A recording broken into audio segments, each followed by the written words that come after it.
ભાઈ પાણી પાણી ઓય ઓય ભાઈ મગનલાલ મહેસાણામાં જે આવ્યું છે તંકુસની એક્ઝેક્ટ સામે ત્યાં જમી લીધા છે. જમી અને અમારી મિલેનિયમ ટાઇલ્સ આવી ગઈ છે. જે જેટલા ઘર અમે બનાવ્યું છે બધા ઘરોમાં આ ટાઇલ્સો લાગે છે. એના વિશે તમને હું માંડીને કે ભાઈ સેડાવો તો ખરા.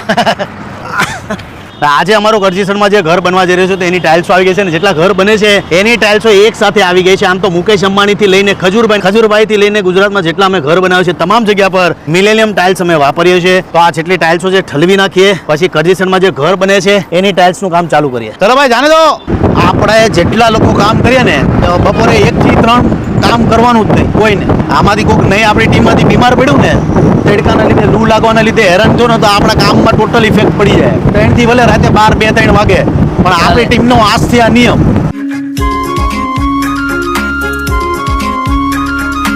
વાળના ડૂચા નીકળી ગયા. ગરમી બહુ છે, લૂ લાગે છે અને 44 ડિગ્રી છે અત્યારે. પણ વાતો કરતા કરતા એવા કામ આગળ કેવી રીતના વધારશું, ગરમીમાં કેવી રીતના કામ આગળ વધારવું એ બધી વાતો કરી. હવે અહીંયા અમારી એક જગ્યા છે, અમારા અશોકભાઈ છે ખમણવાળા, તો એમની ત્યાં બધી ટાઇલ્સો ઉતારીએ ને પછી જ્યાં જ્યાં ઘર બને છે ત્યાં આપણે ઘરમાં આપણે ટાઇલ્સ નાખશું. જ્યાં વસઈ આવી ગયું વસઈ ગામ. હવે જીવન નીચે રે અહીંના વાયરોના કોઈ ભરોસા નહીં હો ભાઈ. ઉપર વાયર છે બસ. અરે ભાઈ યહાં પે 2 ઝાડ હે 2 ઝાડ હે બસ ભાઈ આવો તો કોક ઉતારવા. બાપે બધું બળે કેટલું.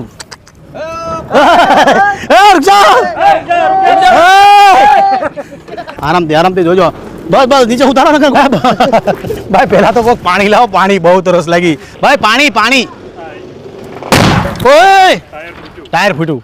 ઓ માય ગોડ ભાઈ એટલો ડેન્જર સાઉન્ડ એવો ટાયર ફાટવાનો આ જો. અરે ભાઈ આ લોકોનો પાઇપ અંદર ઘૂસી જાત ને. અરે ખોટું કર્યું. હવે યહાં સે નિકલના પડેગા ના ભાઈ. ગાડી હવે અહીંથી જ ખાલી કરવી પડશે. ટાયર ફાટી ગયું, બ્લાસ્ટિંગ થયું જોરદાર અને અહીંયા લોખંડનો પાઇપ હતો જેના લીધે કામ બગડી ગયું છે. હવે ટાઇલ્સો બધી અહીંયા જ ખાલી કરવી પડશે તો જ ગાડી હટશે કારણ કે ટાયર બ્લાસ્ટ થઈ ગયું છે. ભાઈ કોને ઓ માં આ દાદાને જો લોહી નીકળ્યા. અરે અવાજ એટલો ડેન્જર અવાજ આવ્યો ને એની કોઈથી હું ટેન્શનમાં આવી ગયો છું. આપણે ટાઇલ્સો અહીંયા જ ઉતારવી પડશે. હવે ગાડી એક ડગલું આગળ નહીં વધે. કોને વાગ્યું કોને પણ ઓય બીજા પકડી રાખો.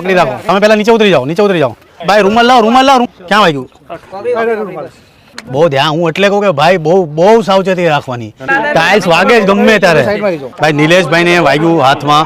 જ્યારે ટાઇલ્સ ઉતારતા હો ને ત્યારે બહુ ટાઇલ્સનું ધ્યાન રાખવાનું કારણ કે ટાઇલ્સની અંદર જે 2 ટાઇલ્સ ભેગી હોય ચીપટી આવવાના કારણે લોહી નીકળે જ છે. અને આ અમારો ઓલવેઝ બનાવ બન્યો છે કે જ્યારે ટાઇલ્સો ઉતારતા હોય ને ત્યારે વાગ્યું જ છે બધાને.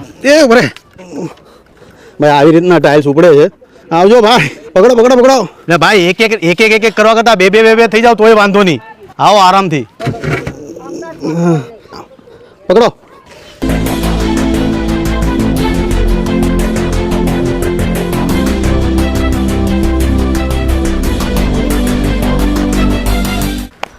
હલો. કાલે રાત્રે થોડુંક લેટ થઈ ગયું હતું એટલે સવારમાં ઉઠીને પાછા અહીંયા આવી ગયા છે. મહેશ દાદા આજે ખાસ આવ્યા છે. ઘણા લોકો પૂછતા હતા કે ભાઈ મહેશ દાદા કેમ નથી દેખાતા. મહેશ દાદાએ આજે એની આમ જોવા જઈએ તો વેરી હાઈ ટાઈટ શેડ્યુલને સાઈડ પર મૂકીને આજે ખાસ સેવામાં આવ્યા છે. હમણાં મહેશ દાદા તેલના બિઝનેસમાં લાગ્યા છે એટલે હવે અમને ટાઈમ નથી આપતા. શું કહેશો મહેશ દાદા? બોલો તો હવે બોલવાનું બંધ કરી દીધું. વિચાર કરો.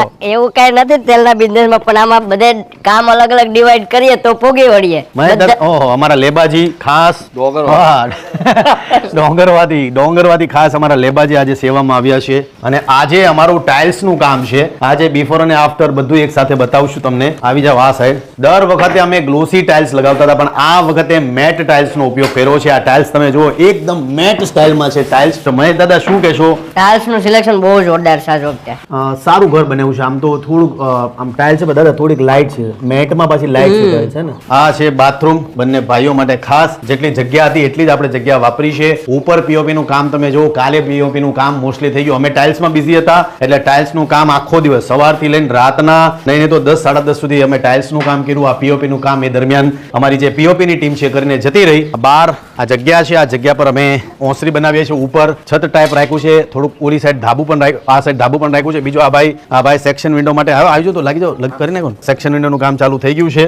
આ જગ્યા પર ટેરેસ છે. અડધું ટેરેસ છે અને અડધું અમે આ છજ્જા ટાઈપ રાખ્યું છે જેથી કરીને થોડું કાइंड ऑफ डिजाइन वाइज लागे. लाओ आज हम बनाएंगे टाइल्स की रेसिपी. कमर बहुत दुखे છે. ટાઇલ્સ ની રેસીપી આપણે આજે કરશું. પેલા ઓલા ખાપા પાડ નાખું આમ પેલા પાણી નાખું ને ટાઇલ્સ માં પેલા આજે ઘોળ છે गोल्ड ने બધે एडजस्ट કરવો પડે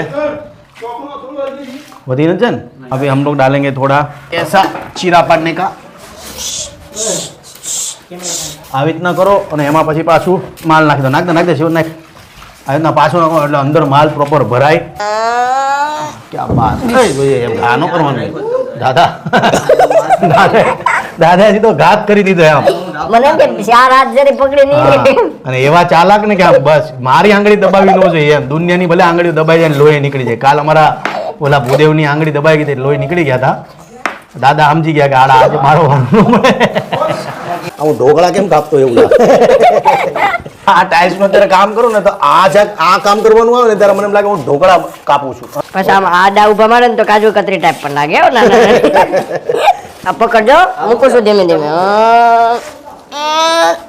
ધીમે કયો बिट्टू आ खजूरભાઈ જો મળવા જય માતાજી જય શ્રી કૃષ્ણ એકદમ મજામાં શાંતિ આજે વરસાદ પડે છે કે હું ગરમીમાં ધ્યાન રાખજો તમારું બધા ચાલો જય ગરમી ફરો છો ને ભાઈ મહેનત કરીએ ભાઈ લોકોનું કામ તો થાય ને બે બિચારા પેલા તડકામાં બેહે આપણું જીવ હાલે નહીં જલ્દી થઈ જાય તો સારું અંદર બેહો એટલી ઠંડક છે ને બહુ મસ્ત મજા આવે બપોરનો 1:30 વાગ્યો છે જમી લઈએ આખી ટીમ અહીંયા છે ગરમી સખત છે અને હર એક વ્યક્તિને બે હાથ જોડીને વિનંતી કરું છું જેટલા ગુજરાતી છે તમામ ગુજરાતીઓને કહું છું કે ઉનાળો છે તમારા ઘરની આજુબાજુમાં કે તમારા રોડની આજુબાજુમાં કે તમારા ખેતરની આજુબાજુમાં એક ઝાડ એટલીસ્ટ વાવો અત્યારે જે દિવસે ને દિવસે ગરમી વધી રહી છે એનું મોટામાં મોટું કારણ એ છે કે આપણે ઝાડ કાપીએ છીએ ને એના લીધે વાતાવરણ બગડી રહ્યું છે નેચરલ ગ્લોબલ વોર્મિંગ પર અસર થઈ રહી છે એટલે પ્લીઝ જેટલા મારા ભાઈઓ છે તમામને વિનંતી કરું છું કે ભાઈ એક ઝાડ એટલીસ્ટ વાવજો ભયંકર ગરમી છે અને ગરમીનું કારણ છે ઝાડ રોપો ચાલ આમ જાવ દે આમે કે કરીને जाओ दही तिखारी से भाई दही तिखारी कौन से आज है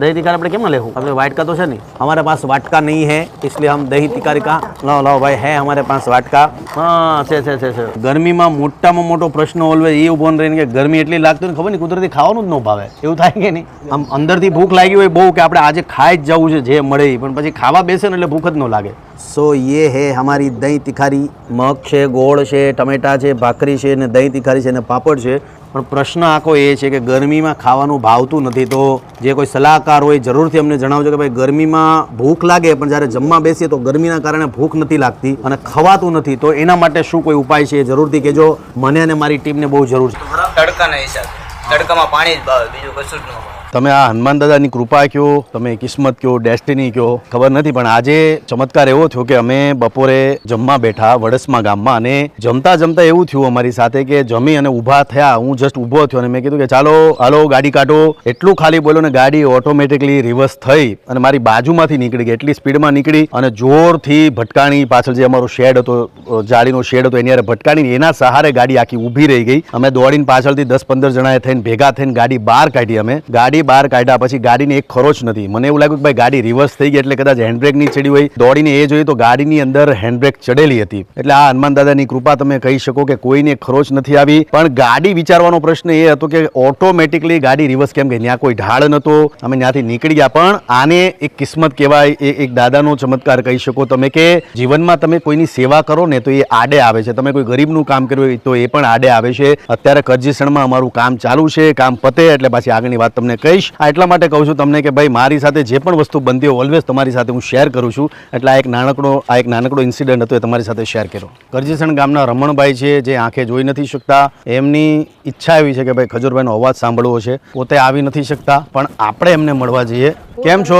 મજામાં જય શ્રી કૃષ્ણ હવે કંઈ જોઈતું નહીં મોક્ષ જોઈએ છે એટલે તમે ધર્મનું કામ કરો છો એટલે તમારી મારે એ જ દુઆ જોઈએ છે પૈસો જોઈતો નહીં સોનાની ટોઈ જોઈતી નહીં વાહ ભાઈ વાહ બસ મોક્ષ જોઈએ છે બહુ સરસ બહુ સરસ એટલે મેં તમને બોલાયા બે વખત થાય ના થોડું ઘણું તમારું ધર્મ મારામાં આવે તો મને મોક્ષ મળે બસ આ ભારી ભાવના વાહ ભાઈ વાહ અમારા જેઠ ગોડા હ બેની સેવા કરું તમે સારું કહો છો એ જ મને ગર્વ છે આવા સમયની અંદર આવા માણસો પડ્યા છે એ આજે 65 વર્ષે મને ગર્વ થઈ ગયો મારા ઘેરથી 15-16 વર્ષથી વતરાસ હતો એમની હું સેવા કરું છું મારા જેઠની હું સેવા કરું એક્સિડન્ટ થયું હતું 6 મહિના સુધી એમને સંડાસ ને બધું મેં કર્યું જો સુધી મારાથી બનશે તો સુધી બે ની સેવા કરી બેની સેવા તમે હવ ભગવાન હાથ પગ હાચા રાખજો ખજૂરભાઈ આવો અને ભગવાન આવા ને આવા ખજૂરભાઈ જેવા દીકરા બીજા પાકજો તું સેવા કર પાલીબેન છે જે એમના હસબન્ડ છે 17 વર્ષથી જોઈ નથી શકતા કરજીસણ ગામના રમણભાઈ આ હરિયાણ પ્લેટો નાખી એમના જેઠ છે એમનું ટોયલેટ બાથરૂમ પોતે થોડાક માનસિક છે એક્સિડન્ટના કારણે, પણ આ બંનેની સેવા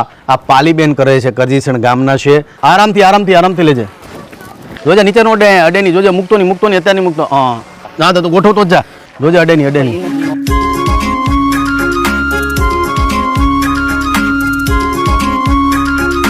કાંઈ નહીં. આજે આખો દિવસ ટાઇલ્સમાં જ વીયો ગયો. નીચે ફ્લોરિંગની ટાઇલ્સ કરીને હવે ધાબાની ટાઇલ્સ કરીએ છીએ. આજ માટે આટલું જ છે. મળીએ છીએ પાછા કાલે, ફરી પાછા કામની શરૂઆત કરશું. ત્યાં સુધી જય માતાજી, જય શ્રી કૃષ્ણ. બધા પોતાનું ધ્યાન રાખજો અને ઉનાળાની અંદર એટલીસ્ટ એક ઝાડ જરૂર તમારા ઘરની આજુબાજુમાં રોપશો. જેટલા સ્કૂલના વિદ્યાર્થીઓ છે, જેટલા નાના બાળકો છે, જે મારા કોમેડી વિડીયો જોવે છે, એવા તમામ બાળકોને કહું છું કે તમારા ઘરની આજુબાજુમાં, તમારા ગામમાં, તમારી સ્કૂલમાં, બધી જગ્યા પર એટલીસ્ટ એક ઝાડ જરૂરથી વાવજો. જય માતાજી, જય શ્રી કૃષ્ણ. કાલે ફરી પાછા મળશું, પણ આજ માટે આટલું છે. જય માતાજી, જય શ્રી કૃષ્ણ.